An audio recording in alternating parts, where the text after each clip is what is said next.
Hey guys, आज मैं इस वाले कमीशन वर्क को करने वाला हूँ। तो मैं आउटलाइन पहले से ही कर लिया है। पहले मैं आँखों से शुरू करूँगा। तो मैं आँखों में यूज़ कर रहा हूँ 10B पेंसिल।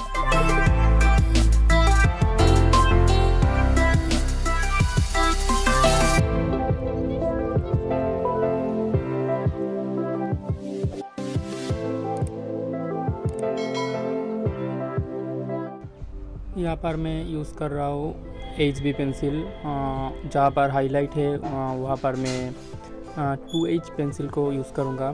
तो आप लोग वीडियो को एंड तक देखते रहो। आई होप आप लोगों को ज़रूर पसंद आएगा वीडियो, तो देखते रहो।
तो गाइस वीडियो पसंद आए तो लाइक कर देना और कमेंट सेक्शन में ज़रूर बोलना कि वीडियो कैसा हुआ है, और ड्राइंग के बारे में अगर कुछ सवाल है तो कमेंट सेक्शन में ज़रूर पूछना। तो मिलते हैं नेक्स्ट वीडियो में। चैनल को सब्सक्राइब कर देना ऐसे ही बहुत सारे इंटरेस्टिंग ड्राइंग वीडियो पाने के लिए। तो मिलते हैं नेक्स्ट वीडियो में। Thank you for watching. Bye.